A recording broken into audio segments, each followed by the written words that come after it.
یہ جبریل نے آ کے تمہیں کہا ہے کہ قرآن ہے؟ یہ کس نے بتایا ہے کہ یہ قرآن ہے؟ جس نے یہ بتایا ہے کہ یہ قرآن ہے اس کے بتانے کو حدیث کہتے ہیں۔ صلوات پڑھ لیں محمد و آل محمد۔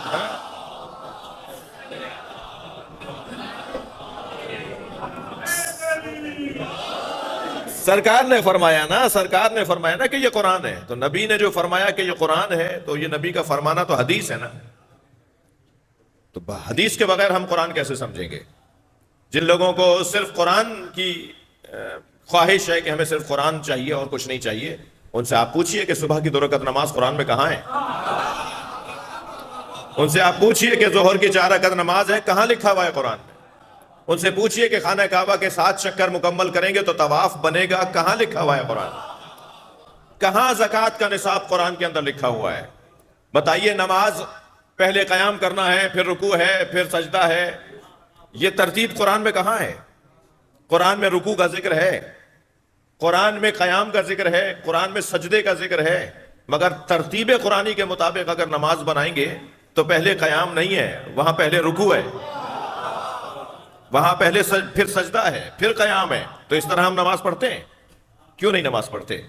میں تو اگر یہاں عظمت مصطفیٰ سرکار کو راضی کرنے کے لیے، اس لیے کہ مجھے پتا ہے جتنا میں نبی کو راضی کروں گا اتنا علی راضی ہوں گے۔ صلوات پڑھیں محمد و آل محمد۔ اللہ تعالی سرکار کو راضی کرنے کے لیے نبی کی روح مبارکہ، نبی کی روح طیبہ کو مجلس میں بلانے کے لیے ایک جملہ کہنا چاہوں گا۔ بھائی، تم نماز قرآن سے نہیں دکھا سکتے کہ جیسے نماز پڑھتے ہو، اسی لیے تو سرکار نے فرمایا کہ صلو کما رأیتمونی اصلی۔ یہ نہیں فرمایا صلو کما اصلی، نماز پڑھو جیسے میں پڑھ رہا ہوں۔ یہ نہیں فرمایا سرکار نے کہ صلو کما اصلی، نماز پڑھو جیسے میں پڑھ رہا ہوں۔ فرمایا صلو کما رأیتمونی اصلی، نماز پڑھو جیسے مجھے پڑھتے ہوئے دیکھ رہے ہو۔ نماز اللہ کی پڑھی جائے گی، دیکھا مصطفیٰ کو جائے گا۔ صلوات پڑھیں محمد و آل محمد پر۔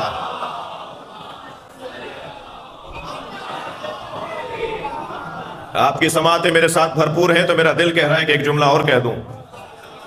نبی مکرم کو دیکھنا کتنی اہمیت کا حامل ہے۔ اللہ چاہتا ہے، سرکار چاہتے ہیں، علی چاہتے ہیں کہ نبی کو دیکھا جائے۔ نبی کو دیکھنا کتنی اہمیت کا حامل ہے۔ کہا جا رہا ہے کہ جیسے مجھے پڑھتے ہوئے دیکھو، ایسے نماز پڑھو، جیسے میں پڑھ رہا ہوں ایسے نہیں۔ یعنی دیکھنا، ہمیں ڈھونڈنا ہے نبی کیسے پڑھ رہے ہیں۔ اور شاعر کیا خوب کہتا ہے کہ ادائے دید، کسی کو آپ جب کسی سے بہت پیار ہوتا ہے کسی کو، تو اس سے آنکھیں نہیں ہٹ رہی ہوتی، اور وہ جو آنکھیں نہیں ہٹ رہی ہوتی ان میں ایک پیار بھی ہوتا ہے اور عاجزی بھی ہوتی ہے۔ بعض اوقات تو کسی دشمن سے بھی آپ کی آنکھ نہیں ہٹتی، مگر دشمن کو جیسے آنکھ بھر کے آپ دیکھ رہے ہوتے ہیں اس کا پیغام کچھ اور ہے، اور جس سے آپ کو محبت ہوتی ہے اسے جب آپ آنکھ بھر کے دیکھتے ہیں تو اس کا انداز کچھ اور ہے۔ یہ آنکھیں بتائیں گی کہ یہاں عاجزی ہے یا تکبر، یہاں خاکساری ہے یا تکبر۔ جس سے پیار ہوتا ہے نا، اسے دیکھتے ہوئے اندازہ، آپ 2 لوگوں کو دیکھ رہے ہوں کہ ایک دوسرے کو دیکھ رہا ہے مثلاً، تو آپ کو اس کے دیکھنے کا انداز بتا دے گا کہ یہ پیار بھری نگاہیں ہیں۔ البتہ ہر ایک کے کاموں میں دخالت نہیں دیجیے گا جی، آپ کو دیکھنا بتا دے گا کہ یہ دیکھنا پیار بھرا دید ہے یا پیار بھری دید ہے یا اس میں کوئی نفرت پائی جاتی ہے۔ تو اسے شاعر کہتا ہے کہ ادائے دید، دیکھنے کا انداز، ادائے دید سراپا نیاز تھی میری۔ جی، نیاز مندی تھی، عاجزی تھی، خاکساری تھی۔ ادائے دید سراپا نیاز تھی میری، کسی کو دیکھتے رہنا نماز تھی میری۔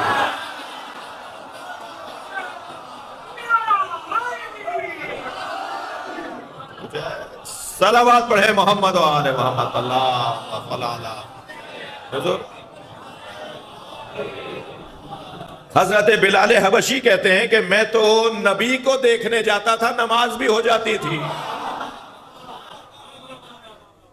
کس نے بتایا ہے کہ صبح کی 2 رکعت نماز ہے اور نماز کی ترتیب یہ ہے؟ یہ سرکار نے بتایا ہے۔ تو اگر اللہ کی عبادت نبی سے منسوب ہو جائے تو وہ عبادت بنے گی، اور اگر نبی سے وہ منسوب نہ ہو تو وہ عبادت نہیں ہے۔ تو بس نبی سے جس چیز کی نسبت بڑھتی چلی جائے گی۔ مثلا ہم اس وقت نماز کی بات کر رہے ہیں، نماز نبی سے منسوب ایک عمل کا نام ہے۔ میں اگر اپنے نماز میں کمزور بچوں کو ایک جملہ کہوں کہ تم نماز اس لیے بھی پڑھا کرو کہ یہ شبیہ مصطفیٰ ہے، یہ ادائے مصطفیٰ کی شبیہ ہے جی۔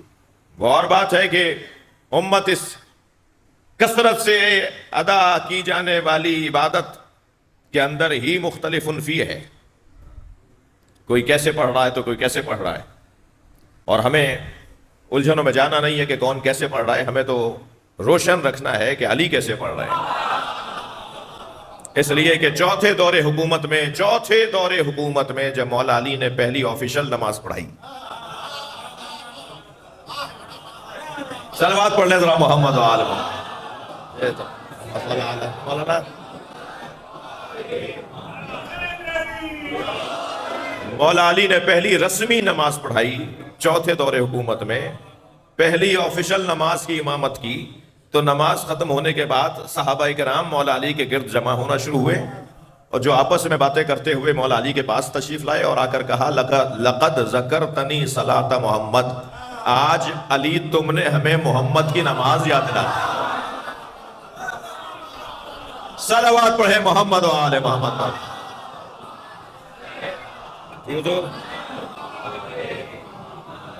قرنا فی بیوتکن ولا تبرجنا تبرج الجاہلیت الاولی، اور زمانہ جاہلیت کی طرح بناؤ سنگھار نہ کرنا جی۔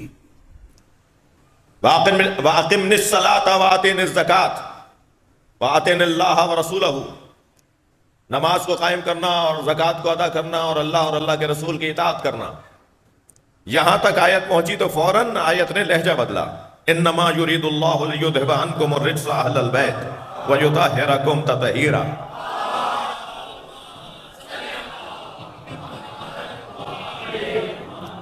یہ آیت کا تسلسل پڑھا ہے میں نے، کوئی علیحدہ سے آیت نہیں ہے، یہ اسی آیت کے اندر ہی آیت کا حصہ ہے۔ یعنی آیت تطہیر جس کو ہم کہتے ہیں نا، یہ پوری آیت نہیں پڑھی جاتی ہمارے یہاں، یہ جو ابھی میں نے پڑھی آیت تطہیر انما سے شروع ہو کر یطہرکم تطہیرا پہ جا کے ختم ہو رہی ہے، یہ پوری آیت نہیں ہے، یہ 33ویں آیت کا دوسرا حصہ ہے، سورہ احزاب کی 33ویں آیت کا دوسرا حصہ ہے۔ اس کا پہلا حصہ نبی کی زوجاؤں سے متعلق ہے، اس کا آخری اور دوسرا حصہ اہل بیت سے متعلق ہے، جہاں صراحت کے ساتھ اللہ نے اہل بیت کا لفظ استعمال کیا ہے۔ اس سے پہلے نبی کی زوجاؤں سے بات ہو رہی ہے، آیت ایک ہی ہے، نبی کی زوجاؤں یہ 6 کام نہ کرنا، یا یہ 6 کام کرنا، یہ نہ کرنا یہ کرنا، یہ نہ کرنا یہ کرنا۔ تقریباً 1.5 آیت میں اللہ نے نبی کی زوجاؤں سے بات کی ہے کہ یہ نہ کرنا یہ کرنا، اور دوسری آیت کے آدھے حصے کے اندر کہا انما یرید اللہ، بے تحقیق اللہ کا ارادہ ہے اور رہے گا، انما یرید اللہ لیذھب عنکم الرجس اہل البیت، کہ تم سے دور رکھے ہر طرح کے رجس کو اے اہل بیت، ویطہرکم تطہیرا، اور تمہیں ایسا پاک رکھے جیسا پاک رکھنے کا حق ہے۔ آیت کا دوسرا حصے کے اندر اللہ نے صیغے بدل دیے، وہاں کیا ہے؟ لستن وقرن بیوتکن ولا تبرجن جی، واقمنا واتینا، یہ سارے مؤنث کے صیغے، اور لیکن جیسے ہی آدھی آیت مکمل ہوئی اور اللہ نے انما سے گفتگو کو شروع کیا تو پھر اللہ نے مذکر کے صیغے شروع کر دیے، اور اے اہل بیت تمہارے بارے میں اللہ کا ارادہ ہے اور رہے گا کہ تم سے ہر رجس کو دور رکھے اور تمہیں ایسا پاک رکھے جیسا پاک رکھنے کا حق ہے۔ یہاں صیغے بدلے، لہجہ بدلا، انداز بدلا، صرف مؤنث سے مذکر کے صیغوں میں گفتگو تبدیل نہیں ہوئی ہے، بلکہ روکنے سے وعدہ کرنے کا پیغام بدلنا شروع ہو گیا۔ تم ایسا نہ کرنا، تم ایسا کرنا، تم ایسا کرنا، اور یہاں کہہ رہا ہے میں ایسا کروں گا۔ تم ایسا نہ کرنا، تم ایسا نہ کرنا، تم ایسا کرنا، اور یہاں آیت کے آدھے حصے میں کہا میں ایسا کروں گا، یعنی بات اہل بیت کے ہی بارے میں ہو رہی ہے۔ مگر ان دونوں اہل بیت میں کیا فرق ہے؟ پہلے تو میں نقن صاحب کا جملہ آپ کو ہدیہ کر دوں۔ نقن صاحب فرماتے ہیں کہ نبی کے اہل بیت 2 طرح کے ہیں، کچھ جو اینٹوں کے گھر میں رہتے ہیں، کچھ جو چادر کے گھر میں رہتے ہیں۔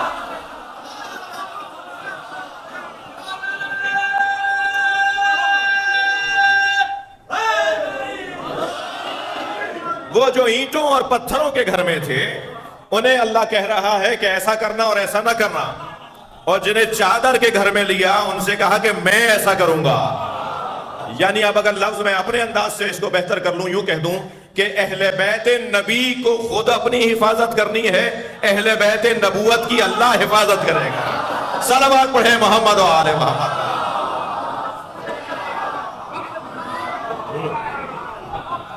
اچھا، بڑا حسین پیغام دیا نقل صاحب نے۔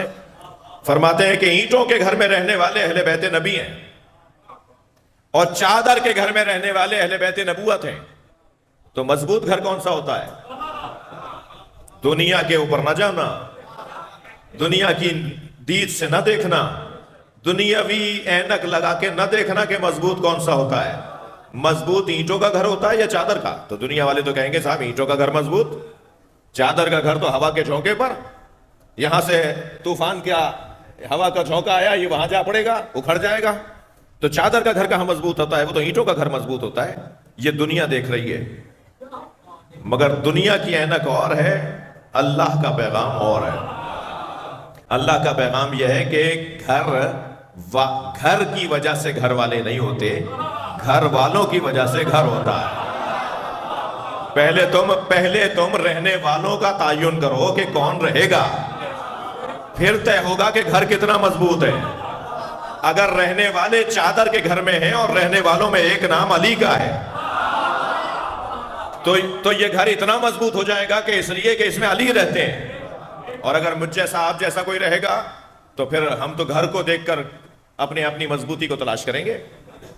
ہماری مضبوطی تو ہمارے گھر کی پختگی پر ہوگی، لیکن جس کے گھر کی چھت ٹپک رہی ہو، جس کا فرش ٹوٹا ہوا ہو، جس کا مثال کے طور پہ جس کے گھر کے اندر بچھانے کے لیے کوئی بستر نہ ہو، وہ بھی گھر ہے۔ اور وہ بھی گھر ہے کہ جس کے اندر سونے چاندی کے اور جواہرات کے مثال کے طور پہ برتن رکھے ہوئے ہوں، گھر وہ بھی ہے۔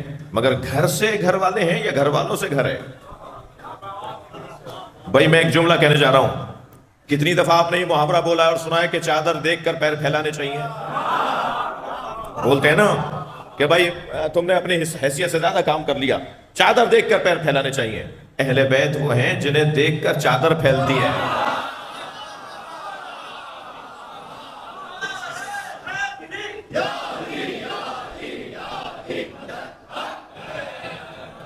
بھائی وہ ایک ہی چادر نبی پر بھی پوری اتر رہی ہے، وہ ایک ہی چادر اس کے اندر حسن مولا آئے ہیں تو پوری اتر رہی ہے، حسین مولا آئے ہیں تو چادر میں پورے آ رہے ہیں، مولا علی آ گئے، جناب زہرا آ گئی۔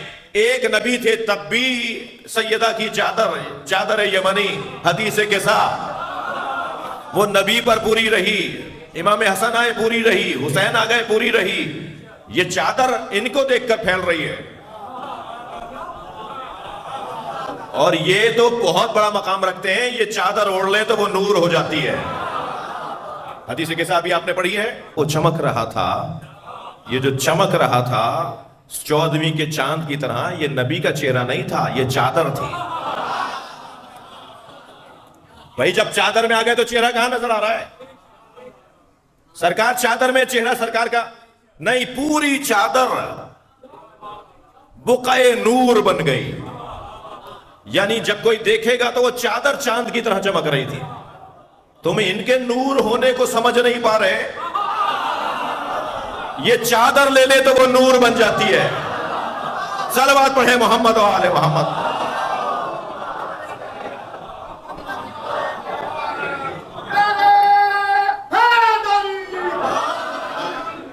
مکمل وجود اس چادر کا، یتلألأ کأنہ البدر فی لیلۃ تمامہ و کمالہ۔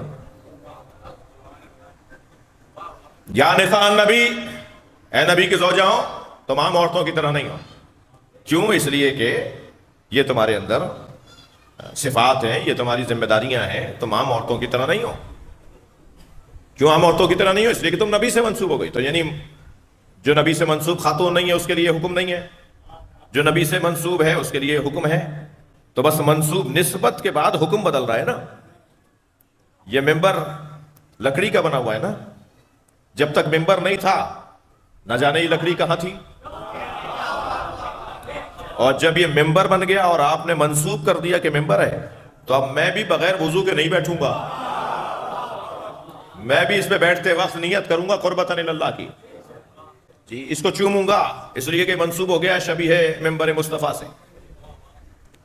تو نسبت سے ایک مرتبہ حکم بدل گیا، نسبت بدلی، حکم تبدیل۔ منڈی میں جانور بہت آئے ہوئے ہیں، مگر جب تک منڈی میں کھڑے رہیں گے وہ جانور ہیں، اور جہاں آپ نے پیسے دے کر اس کی رسی اپنے ہاتھ میں یہ کہہ کر لی کہ یہ قربانی کے لیے لیا ہے، تو اب وہ منڈی میں کھڑا ہوا جانور نہیں ہے بلکہ اللہ کی نشانی ہے۔ بھائی سارے اونٹ اللہ کے ناقے کیوں نہیں ہیں؟ قرآن نے حضرت صالح کی اونٹنی کو ہی ناقۃ اللہ کیوں کہا ہے؟ سارے ناقے اللہ کے ہیں نا، ساری اونٹنیاں اللہ کی ہیں نا، اللہ نے بنائی ہیں نا، مگر اللہ نے صرف ایک ناقے کو، ایک اونٹنی کو کہا ہے کہ یہ اللہ کا ناقہ ہے، اس لیے کہ وہ اللہ سے منسوب ہے۔ نسبت اس کا حکم تبدیل کر دے گی۔ تو نبی کی زوجہ ہو اس لیے تمہارا حکم علیحدہ ہے، نبی کے اہل بیت ہو اس لیے تمہارا حکم علیحدہ ہے۔ تو اگر ناراض نہ ہو تو میں اپنے آپ سے اور آپ سے ایک جملہ کہوں، نبی کے امتی ہو تو اب تمہارا حکم علیحدہ ہے، لہذا تمہاری چال بتائے کہ یہ نبی والا جا رہا ہے، تمہارا رویہ بتائے کہ یہ مصطفی جا رہا ہے۔ یہ نبی کا کلمہ پڑھتا ہے، یہ عام آدمی نہیں ہے۔ یہاں تو افسوس کے ساتھ کہنا پڑتا ہے کہ جتنا نبی والے بے ہنگمی کا شکار ہیں، اتنا حضرت عیسیٰ والے بے ہنگمی کا شکار نہیں ہیں، اتنا حضرت موسیٰ والے بے ہنگمی کا شکار نہیں ہے جتنا نبی والے بے ہنگمی کا شکار ہے۔ جبکہ قرآن کہہ رہا ہے کہ تمہیں کیونکہ میرے نبی سے نسبت ہے لہٰذا تمہارے حکم علیحدہ ہیں، احکامات علیحدہ ہیں۔ مولا کے سامنے ایک چور کو لایا، حضرت نے ثابت ہوا، حضرت نے حکم جاری فرمایا کہ اس کا ہاتھ کاٹ دو، انگلیاں کاٹ دو۔ اس کی انگلیاں کاٹی گئیں تو کٹی ہوئی انگلیاں اٹھا کر کہنے لگا میں آپ کا شیعہ ہوں۔ تو حضرت نے فرمایا کہ اس کو 80 کوڑے میری طرف سے مارو، اس کی ڈبل سزا ہے۔ وہ تو شریعت کا حکم تھا، یہ ولایت کا حکم ہے۔ تو اگر مولا علی کا چاہنے والا کوئی جرم کرے گا تو وہ دوہرے عذاب کے لیے تیار رہے۔ ایک تو وہ جو سب کے لیے ہی ہے، صلوات پڑھ لیں ذرا محمد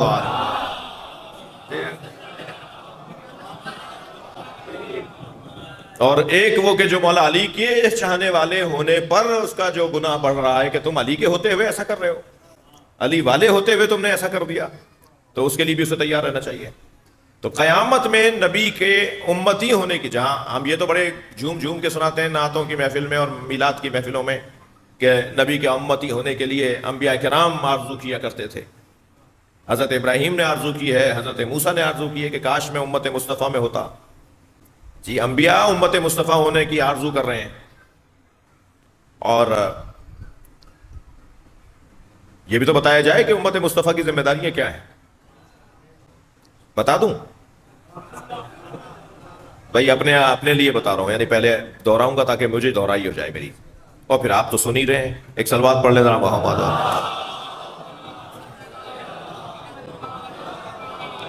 یا ایھا الذین آمنوا من یرتد منکم عن دینہ، اے صاحبان ایمان اگر تم میں سے کوئی دین سے پھر گیا تو تمہارے جانے سے اسلام کو کوئی نقصان نہیں ہوگا، جان لو کہ پھر اللہ تمہاری جگہ ایک اور قوم کو، کچھ اور لوگوں کو لے آئے گا، جاؤ گے ایک، تمہاری جگہ اللہ 3 سے زیادہ لوگ لائے گا، یعنی جمع کو لے کر آئے گا، تمہارے ایک کے جانے سے کوئی نقصان نہیں ہوگا۔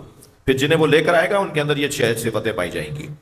پہلی صفت، اب یہی صفتیں ہیں جو میری اور آپ کی ذمہ داریاں ہیں، یہی صفتیں ہیں جو اب قرآن میں بیان کی ہیں، یہ میری اور آپ کے فرائض بنتے ہیں۔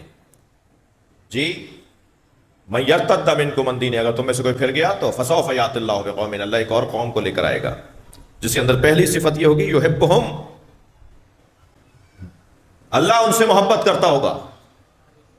دوسری صفت یحبونہ، وہ بھی اللہ سے محبت کرتے ہوں گے۔ تیسری صفت اذلۃ علی المؤمنین، وہ مومنین کے سامنے خاکساری کے ساتھ حاضری دیں گے، وہ مومنین سے اکڑ کر بات نہیں کریں گے۔ مومنوں سے اکڑ کر بات کرنا یہ نبی والوں کا کام نہیں ہے۔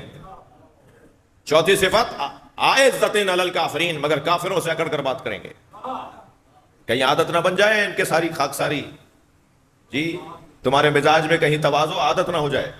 ہمیشہ تواضع کو عادت نہیں بنانا ہے، کہاں تواضع رہے اور کہاں تکبر رہے، یہ اتنا مجھے میرے اوپر کنٹرول ہونا چاہیے۔ ایک صلوات اور پڑھے محمد و آل محمد۔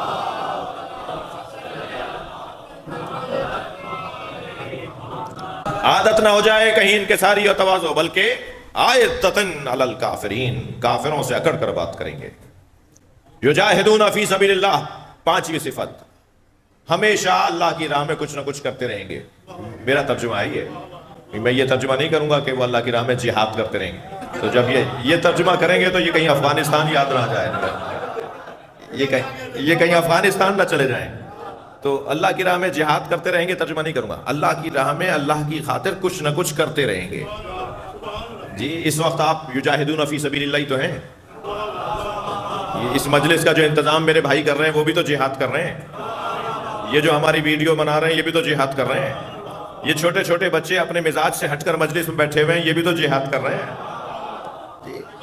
تو یہ سب کے اپنا اپنا جہاد ہے، ان کے گلے کا جہاد ہے، ان کو سن کے کوئی ماتم کر رہے ہوتے ہیں، ان کا وہ سینے کا جہاد ہے۔ تو ہر ایک کا اپنا کردار ہے، اور اگر میں یہ سمجھ لوں نا بات کہ ہر ایک کا اپنا کردار ہے تو پھر جھگڑا ہی ختم ہو جائے۔ مشکل میری یہ ہے کہ میں اپنا کردار آپ میں ٹھوسنا چاہتا ہوں، اب جس کا بازو ہی نہ ہلتا ہو آپ اس کے ہاتھ میں ذوالفقار پکڑا دیں۔ صلوات پڑھ لیں ذرا محمد و آل محمد،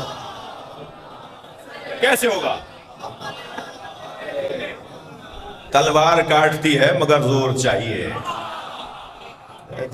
یہ جہاں کمال ذوالفقار کا ہے وہاں بازو علی کی بھی تو بات کرو۔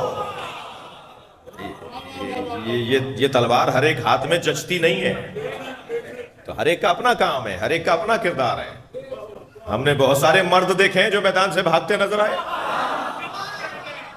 اور ہم نے کچھ عورتیں دیکھی جو مردوں کو میدان میں لا رہی تھی۔